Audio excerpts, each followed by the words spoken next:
Hello, everyone, and thank you for joining again for the XP Group and Associated Companies Expose on a Friday. If you're not in a pub garden or in a park with your family, I hope you're watching us. Ben and I were just saying how we have to consistently do these because that would probably be our chosen agendas if we weren't. But thank you for joining us once again. For anyone that hasn't joined before, Ben and I run several businesses, all within the property and real estate industry. And in our weekly lives, we just share everything that we've tackled or succeeded in the week. In the life of business, there's normally more hurdles than there are finish lines, but we're going to share through today some exciting things that we have been up to this week.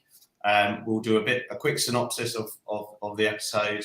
It's a live Q&A, so if you have any questions throughout the video and even after this video has been live, please do ask them and we will come round to you and hopefully help others that are watching. So just as a bit of a breakdown of a quick run through, we've got new openings in the business for new people to join us for work. We've been busy pulling investor packs together and we'll share a bit more on that. We will go into a bit of detail about Aura's filming day in Clapham. We have a planning officer who has bucked the trend. We could probably put a list together of ones that haven't been that proactive, but proactive planning officer. We've about a few months ago, we brought in a external service to help us get our finance taken care of. So that's bookkeeping, management accounts, and group accounts. So we'll be going into a bit of detail about that.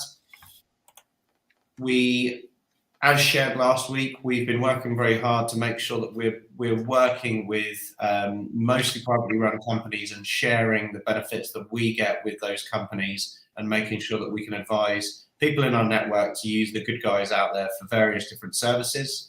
We'll touch on our newsletter, which is hugely appreciated across the people that receive it already. You may see on the image on the left, Spencer's Wood, which was 7 offices and 7 flats, new build and conversion. The question is, do we sell this? We'll leave you hanging on the end of your seat there until the end of the live to tell you a bit more about that and our airspace development as well. Good stuff. Good. Welcome, everyone.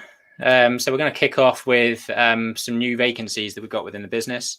So there's 3 at the moment that we're looking to recruit for. Some are replacements, some are new roles. So we're just going to talk through some of those. So if you've been following us for a while, you know what we're all about. There's a lot of good social stuff that happens between the businesses within the XP Group, Central Suites and Aura. These 3 roles are within XP Surveys and XP Property. So if you've been following us, if you're a business manager, business assistant, office manager, living in and around the Henley area, then do reach out to us. I think the job is now live on Indeed and potentially across LinkedIn. So we're looking for someone to come in to help with the administration, the legal, the finance, the office management, and a little bit of marketing, a little bit of different hats depending on what day of the week it is, just to support Jack and I in the business growth and help really push XP Property forward amongst the other kind of SPVs and businesses that we've got going on. So if that's of interest, do get in contact. Secondly, we've got basically a Revit CAD technician or a sort of measured building and land surveyor with Revit experience. So at the moment, we do all of our surveys with XP Surveys with a Trimble X7, which is that piece of kit that you can see, the yellow device in the background of that image. Scans at, I think, 2 million points per second or per scan, and creates a 3D point cloud image of whatever it scans. We need some help internally to convert that point cloud into 3D Revit models for architects to then use to start their works. So it's quite a specialist area. Revit's been around for quite a number of years, but we are trying to kind of grow the business into both a 2D output and a 3D output. And this Revit technician is going to help us do that. So do get in touch if you've got that experience and you want to work with a young, hungry, ambitious, growing business that uses cutting edge technology to deliver their services.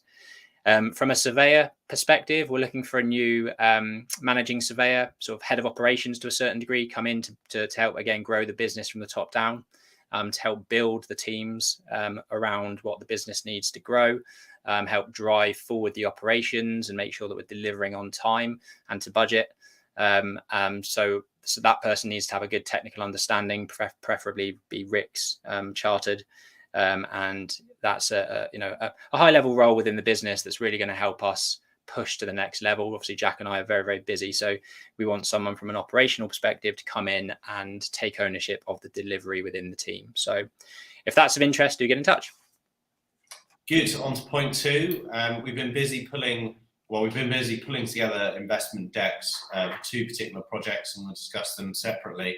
But I just give the listeners a bit of an overview of how we sort of set up an acquisition. So once we've viewed a site, we've pulled together our sort of detailed review and done all of our DD on the site and get an offer forward. And once the offer's accepted and in legals, we will then go to our small pool of investors that we work with, some new, some returning investors, and we share something called an investment deck or an investment snapshot, which gives them a taste of the scheme that we're going to be working on, and that then leads into a face-to-face or a Zoom sort of detailed run-through. So we've been putting these together. So one's for a permitted development scheme, which has got planning consent for 22 flats in Tame in Oxfordshire, and the second is 2 semi-detached HMOs that are connected, that we're soon to be achieving planning consent for 9 apartments in Muswell Hill, North London. And if you're listening out there and you're just interested to hear what our investment decks look like, in actual fact, just before this call, someone that had watched a video of us requested one, and I sent out an example of our investment deck. So if you're nosy and want to have a look, we're more than happy to share it. I won't necessarily call you nosy, but if you're interested to see more about the scheme and might be interested in, sort of whetting the appetite or working with XP from an investment perspective, reach out to us. We're more than happy to send it, even if you just read it back to front. It's only a few pages long because this is just to give you a real good snapshot of the site as a standalone, and we're happy to share those docs if you would like to see them. Cool, good stuff. So on to the next point. So we've really geared up for 2023 from a video editing and a video studio perspective. So our office in Clapham for the Aura Architecture office, we've bought soft boxes, we've got proper microphones, good lighting, backdrop lighting. We've really invested in creating a studio where both XP and Aura can bring value to you guys. If there's anything specific from a video perspective about property development, architecture, property construction, business, anything that we get stuck into, anything that you really want to know, do let us know in the comments, because we will be creating lots of video series of kind of education in terms of how to get into property, how to get into business, what you should be doing from a marketing perspective, how your finances should look, and we will be really pushing that content out there later this year. So had a good filming day a couple of weeks ago, this week, where we will be redoing a series of videos that Aura created a long time ago, to kind of share the process really. So looking at our playlists, we've got a kind of 10-step design guide on our website, and this video, these videos basically are a 10-step series that sort of explains the various steps from instruction through to concept design, detailed design, what you should expect from your tender process, contract administration, all the way. So we're actually in the process of redoing those, bringing them up to date, showcasing some of the really quality projects that we've worked on in the last couple of years. There's a couple of house tours on our website already. If you want to go and have a look, see how much this kitchen costs, you'd be quite surprised. It's quite significant. Head over, subscribe, like, comment, all that good stuff. We'll be bringing a lot of more content to you in the near future. And you can deal with this one. Point number 5. Yeah. So we've got a lot of projects stuck in planning, and I'm talking 6 to 9 months stuck in planning, where you go months on months without getting a single response, and then you find out that a planning officer's left the local office and they haven't done what they're supposed to do in terms of sending it out for consultation, and you've lost too much. It's a shambles. So on Sunday night, to receive an email from a planning officer at 10 o'clock with a list of kind of 10 items saying, if you do this, you're in a good place to get an approval, with sketches explaining what those changes may be, was I almost fell off my chair, to be honest. It's in Hillingdon. A planning officer that from day one, to be honest, has been extremely proactive in responding, giving advice, exactly how it should be. And it gave me a bit of faith that there are still some planning officers out there that, are pro-development and actually want to progress and tackle the housing crisis. So it was amazing to see. So it was actually on our project in Useley, which is near West Drayton, just above Heathrow, and we're converting 3,000 square foot of office space into 6 flats among 3 retail units as well. We've got to make a few final tweaks to the drawings, but we're hopeful that in the next couple of weeks we can satisfy the planning officer's comments and get through to a successful approval. So super impressed with that. Not so impressed with some of the other ones that we've got going on, but that's a different story. On to finance, everyone's favourite subject on a bank holiday Friday evening, and it should be, because the devil is in the detail of your book. So I believe about 2.5-3 years ago, Ben and I reorganised our companies into a group structure. That was mainly to be efficient when moving monies for investment, and also to offset taxes across the group. That was obviously an exercise by changing share ownership. It's actually a fair share for share exchange, because Ben and I ultimately become the same beneficiaries. But that group structure looks great on an org chart and made us understand what owned what and what was where, and how we were to move monies around the group to support our projects and SPVs. But that was the sort of start phase. And very recently, over the last few months, we've been working very closely with a company called Ultimate FD, and they've really been helping us get into that sort of overview into like a week by week, month by month review. Before I could say that, by the time that we were in a position to understand our finances, and I'm sure it's similar to a lot of you listeners out there, it's like at your end of year accounts and you don't know if you've done everything correctly. And you also don't know what your sort of business is at month to month. So we've now got sort of integrated bookkeeping. We're getting management accounts pulled together, and this is translating a lot more information to us on a monthly basis that we can then use to make decisions, to forecast, plan for any potential areas that might need plugs, or alternatively pull money from different areas. Obviously, logically, to ensure that we're being efficient. Look at any unforeseen costs that might come in.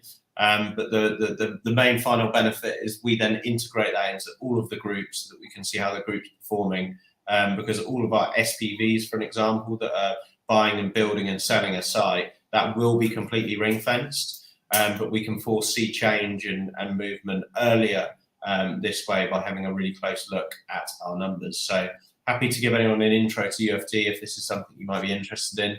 And obviously happy to share what we can about how we do it now that we've got the sort of 2 services, so tax accountant who does our end of years, and also this product which sort of plugs in, as it were, into our business. Anything else you want to add on that, Ben? Yeah, just a bit of a shout out to Josh, who set up Ultimate FD. I think I've listened to every single episode of his Ultimate FD podcast. There's always lots of useful information and sort of insight into other people's businesses and how to kind of think financially from day one, as opposed to creating a business that's got a business plan that's got profit in it, and a clear strategy for going forward, as well as clarity on your numbers historically. So good management accounts. Every month we have a full set of management accounts now, which will be delivered kind of halfway through the following month once everything's been reconciled together. But that gives us a really good insight into the profitability across the businesses, and where we should be making tweaks, making changes, and we can relay that down to the rest of the team. So yeah, big shout out to Josh. It's been a really useful process to go through. This is the type of thing that he sort of outputs for us. This is one of our, this was actually property deal of the year this year. So block of 14 flats in Abingdon. And it just gives us a good forecast to see, where we're likely to sit at the end of the year in terms of profitability, net income.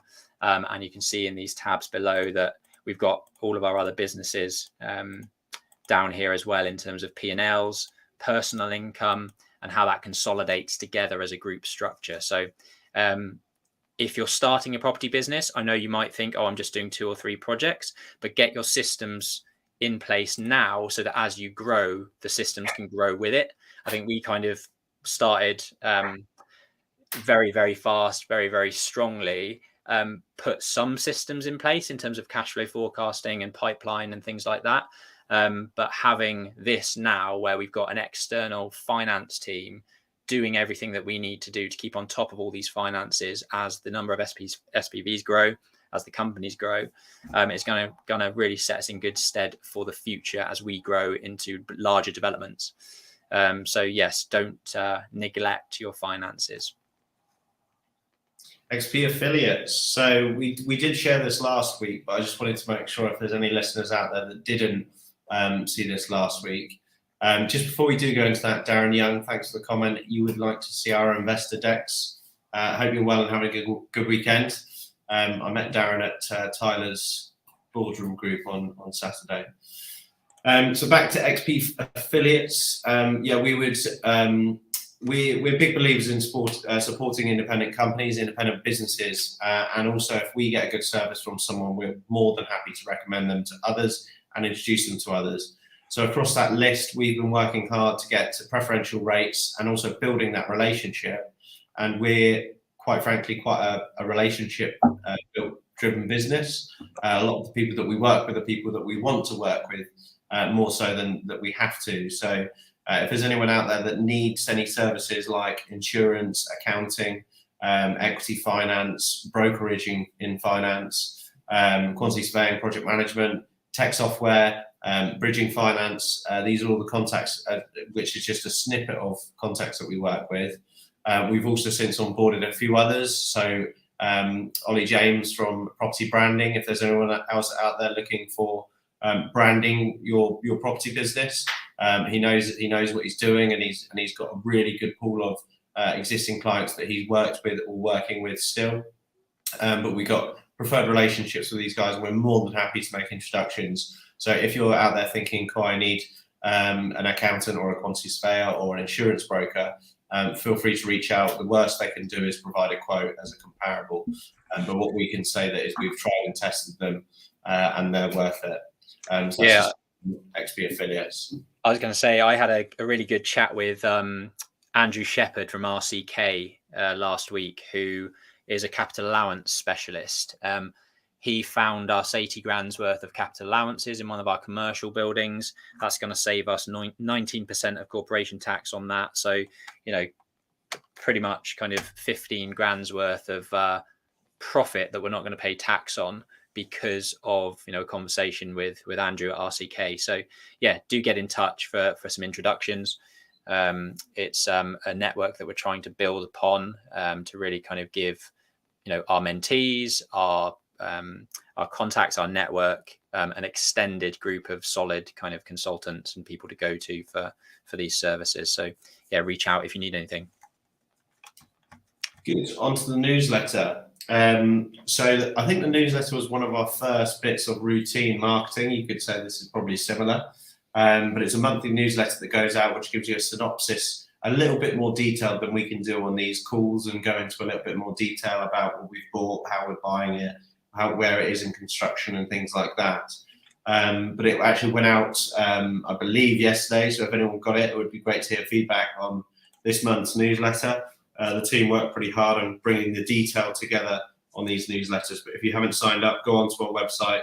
There's a subscription box in there. If you don't like our newsletter, worst case, just unsubscribe. It's that easy.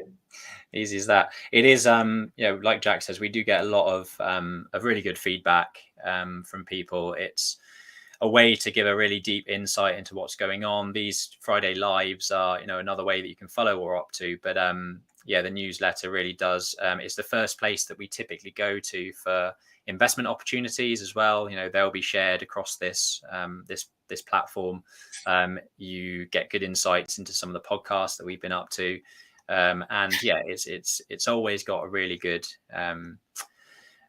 good feedback. So do sign up, and if you want any of our templates, please do get in touch for those as well. We've had a lot of people over the last couple of weeks request some of our standard templates that we use to help us grow our business, and that's what we're all about, trying to kind of help you grow yours. Cool. So number 9, like Jack said at the beginning, this is a project that we bought about 4 years ago now. We developed it through COVID. It was fraught with difficulties. It was runner-up in property development of the year in 2021. For all of it had everything. It had commercial, it had residential, it had office conversion, it had new build elements, it had asset management, it had commercial new build, commercial refurb, title splitting. It had a bit of everything. We created 7 flats at the front, which is that red brick building, and then we've got 7 offices to the rear, which is the top picture there. So at the moment, we're in discussions with our other joint venture partner on this to see if they would like to buy us out of the company.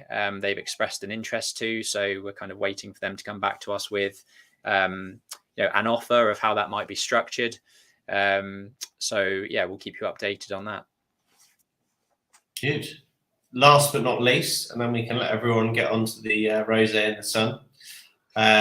Norwood. We got a site in Norwood, South London. It was brought to us by a fellow agent and developer, Billy Rowe, and it's fundamentally had positive pre-application feedback to put 3 flats on top of the building, as you can see there. So what you can actually see where it's rendered up to the top of the building, that's the existing block. It doesn't look that attractive at the moment, and we would come with a new lease of life, get planning consent on the top, and obviously then build it out and sell the 3 apartments. We were pushed back in planning, so we failed at getting 3 units. Some of the comments in the feedback sort of allude to less massing on the top floor. So Ben and his team will be working on redesigning it and going back in for 2 flats. We've obviously had to go back to the seller who we had agreed a conditional purchase subject to planning permission with, and re-agree the contract to stipulate 2 units and a new price. We believe that if we can't get what we originally thought, it's not worth what we originally thought. So we've re-agreed a value and shook hands on that. I suppose one sort of takeaway for listeners out there is don't be afraid to push the blame on the asset and say, we've done everything that we can. The asset isn't worth what we thought it would be. This is where it needs to be for us to proceed, and that's exactly what we did. And obviously the vendor is a top chap and very understanding, so we're back into legals on that. So it's rewrite the contract with new timeframes, and then obviously we'll be working in the back end to get the planning consent. Anything else to add on Bexon Court, Ben? No, I mean, it would actually be the second pre-app that's been done on this site. There was a pre-app done, and we took that into consideration for the full application that we went in with. And as per usual, kind of the feedback from the planning officers just is mixed reviews in terms of backtracking on some of the things that they originally wanted. So it's been a difficult one, really, because we felt like we hit the nail on the head in terms of what they requested in the pre-app in our full application. To no avail. So we're back to the drawing board, and we've worked up 2 schemes. We're going to submit two schemes as part of the pre-app process. So effectively one with a similar kind of aesthetic with a flat roof, dormer style airspace development set back from the existing eaves, and a second one which is a pitched roof option that sort of matches in with some of the buildings nearby. So we didn't get the right response from the pre-app and the full application that we wanted. So we're going to, with our second pre-app, get a steer on whether they want the more sort of traditional pitched roof style, or they're happy for us to continue down this kind of contemporary route. So we'll see what they say. Good. there you go, everyone. We don't succeed in every planning application. That's one of the hurdles that I discussed at the beginning of the call. But thank you very much for everyone that's given us their time this afternoon, because I know that if you are in England, which I think most of our viewers are, it is nice out, and we should be enjoying it, because you never know when that's going to go. And please do make sure the questions keep coming even after this live. And if you've missed any lives, go on our YouTube channel, and all of the prerequisite live saved on YouTube over there, so you can watch and play catch up. Yeah, I forgot to mention our new recruit, which was our new marketing manager called Lucas. He's joined us as head of marketing, but yeah, super cute. I love his eyes popping over the top. Yeah, I was like, hold it up for the camera, cool. So yeah, thanks for tuning in. If you have, if there's any questions or comments that you have about, the property industry in business, we would love to help you. Any questions really do help guide kind of how these Q&As on a Friday go. So yeah, if there's any burning questions that you've got, let us know below, and we will pick it up next Friday when we see you at 5 p.m. Cheers. See you then.